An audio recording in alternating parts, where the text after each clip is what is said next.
When I was 8, my 3 siblings and I were sent to foster care until I was 15, and I moved in with my sister who was just a few years older, and that's the time that I met Bev. She was 18 at the time, and she worked at Suburbia Sub Shop on Farwell and North on Milwaukee's fashionable east side. I'm sure many of you know that location, and I'm sure many of you, we served you sandwiches and such. I had lied about my age at the time, so I would be hired to work in the connected storefront, the T-shirt shop. And Bev would chide me years later saying, I always thought you were a year older. You never corrected me. I'm like, why would I? I'll be a year younger. It's all good. So we became fast chums. And though our backstories were vastly different on the surface, we were both still sorting through the effects of our deeply dysfunctional childhoods. But we were no longer living in those environments, and we felt newly free and indestructible. So we were wild. We were pretty wild back then. As I said, she liked a good party, and so do I.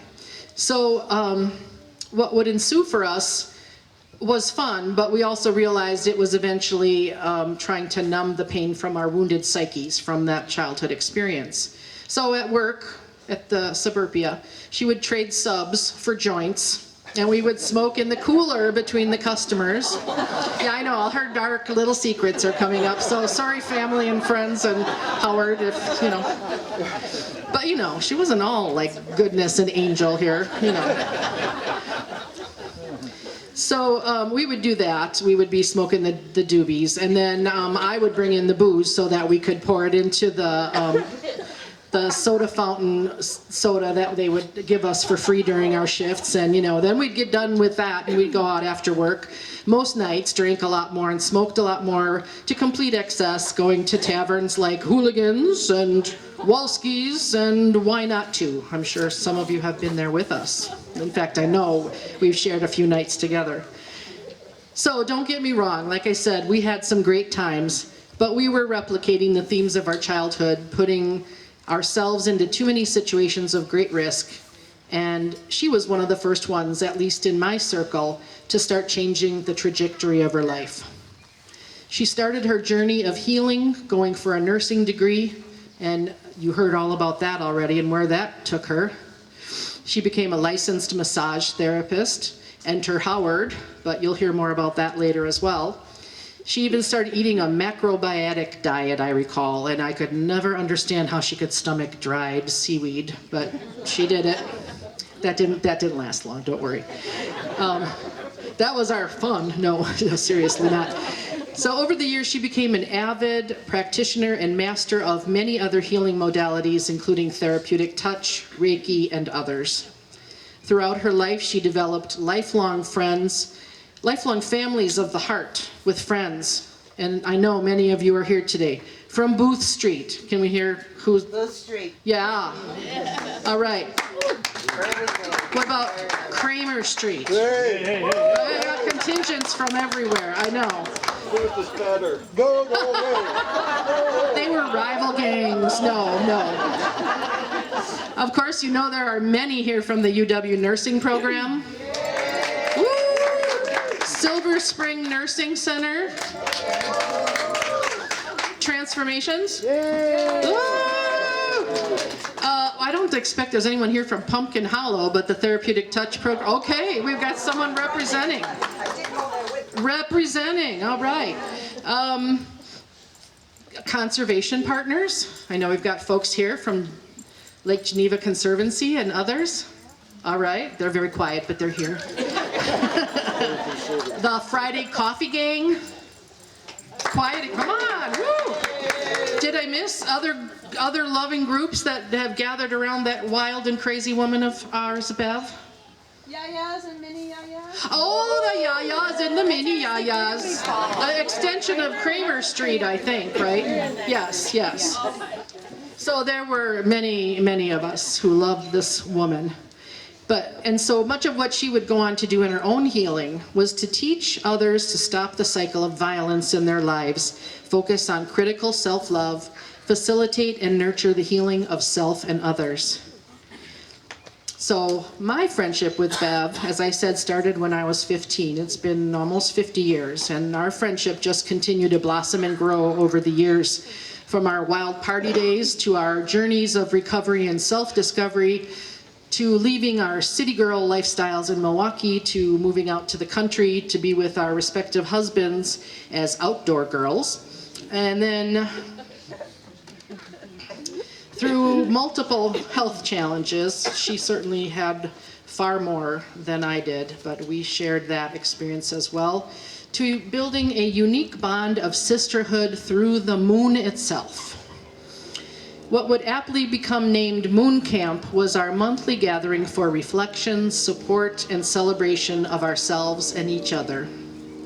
As often as possible, doing so out here in the midst of this sacred beauty and land.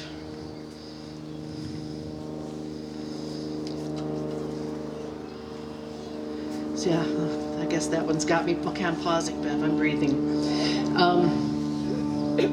We opened up to the deepest parts of ourselves. We laughed, we cried, we shared and inspired great insights, and Howard even would make us really great soul and belly-filling breakfasts on the following day after our retreat.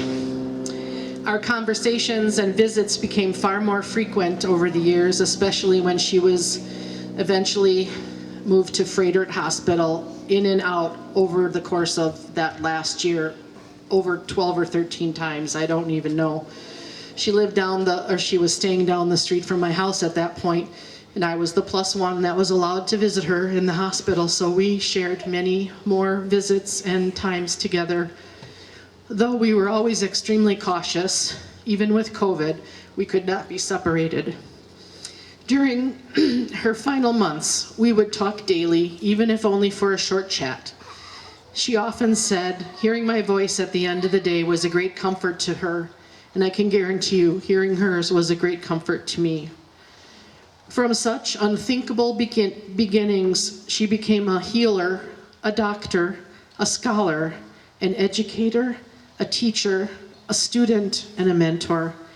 She was a generous, loving, steadfast friend. She was my best friend. I know she had many best friends herself, but she was my best friend at this point. My moon sister. Her advice and guidance will continue to carry me through the joys and challenges that life has to offer. She made her life better and the world a far better place from all the ways that she shared her love and her light. I love you, Bev.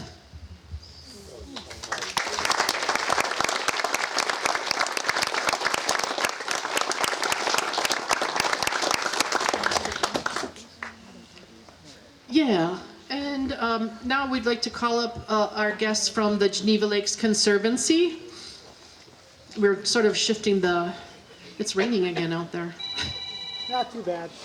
Good. Oh yeah, we got folks sitting out in the rain, getting a little rain dance. There's more chairs inside if you wish to join us.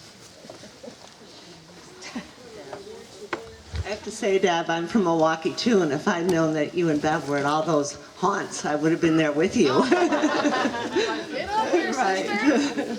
All those places you named, I frequented in those younger years too. My name is Karen Yante. I'm Executive Director of the Geneva Lake Conservancy, and I only had the privilege of knowing Bev during her last 2 or 3 years here, but she had a profound influence on me as well. She was smart, she was kind, she was a very generous woman who, until her very last days, we were sitting out here maybe a week or 2 before she died, is like, Karen, what else can I do that would be good, that would make the world a better place? And how many people say that, you know, during their last 2 weeks of life? She just wanted to give and give and give. She helped heal people, showed her gifts with shared her gifts and her many gifts we just heard about with many, and together with Howard, left a legacy of land when they donated their 60 acres of their conservation farm to the GLC about 2 years ago. The Rochester area in which we are here today has some of the highest conservation value of any area in southeast Wisconsin. So it was a particularly important gift to us when Howard and Bev restored the habitat. They restored habitat for Blanding's turtle, for a number of bird species that are of concern, and for many other forms of wildlife that are important to the Conservancy and to all of us. Also, I think they shared our love of oak trees and and the number of trees that Howard, with Bev supervising, planted on the property over the years. Also, it was so important to us. So thank you, Howard, for that. Bev also, in her, before she died, sent me a reading. I think she was in one of her hospital visits at that time, from the book Meditations with Native American Elders by Don Coyhis, which I think she would want me to read today, because it really expresses so much of what Bev was and what she thought and what she wanted to have carry on. We need to save those elders who can't speak for themselves. The trees, it starts out, and it says that's a saying by Hande Well from the traditional circle of elders. The trees are the elders of the earth. Go to the forest or to the mountains and find a young tree. Then find an older tree, like the old oak back across from us and many old oak trees on this beautiful 60 acres of land. Sit by the young tree, listen to your thoughts, then move to the old tree and listen to your thoughts again. Just being in the presence of an old tree, you will feel more calm. Your thoughts will contain wisdom and your answers will be deeper. Why is this so? That these old trees know more, have heard more, and are the elders of the earth. We must ensure that these trees live on so we can continue to learn from them. I believe Bev wanted you to know this. Her love of the earth, of trees, of the life that they nurtured was so much like what she did. And I think that's why she was able to make the transformation from a city girl to a country girl with you. It isn't always easy. But she found great joy out here, and the gift that they gave to the Conservancy was so joyful for us and so important to what we're doing, and I can't express that enough. It is a real legacy of not only Howard and Bev, but their love for each other and their love for the earth. Finally, there was one thing that I think Bev loved more than the trees, and that was the lupin, and the beautiful lupin that are blooming out here today. And she had told Howard that she wanted to have this memorial service when the lupin were blooming, and I was so worried today, a couple weeks ago, because it was such a late spring. I was afraid they wouldn't be blooming yet, and they are. So our gift and our special memory for Bev, which really can't express all that she has given to the conservation community, is this bench, beautiful bench that Howard put together. He can tell you the story. She wanted cement benches because she thought they would really be nice to have all over the property so they could sit down and take a rest. But she sort of drove Howard crazy because they had to be cement. So they finally found a cement place and made these beautiful benches, and Howard reconstructed one of them because some of the wood had gone bad, or two of them. And on one of them we put a special plaque in Bev's honor. Is it out there, Howard, or is it here? It's on the trailer. It's still on the trailer. Yeah. So, and where is the trailer? Attached to the tractor. Oh, back there. So you can view it back there. And on it, I'm going to paraphrase a bit. It says, "In loving memory of Bev Zabler, who loved to sit here," and it will be up there, to watch the lupin in bloom. So again, thank you to all of you who nurtured her, and I've been so honored to be a part of the gift that Howard and she left the Conservancy. So thank you.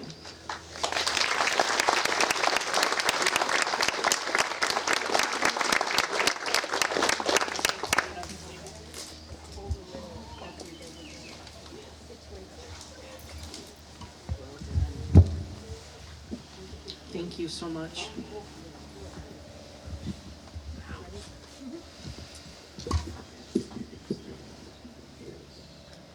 May I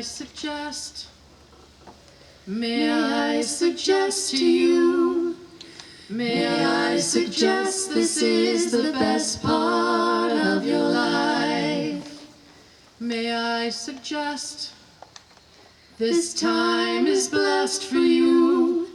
This time is blessed and shining almost blinding bright. Just turn your head and you'll begin to see the thousand reasons that were just beyond your sight. The reasons why I suggest to you, why I suggest this is the best part of your life. There is a world that's been addressed to you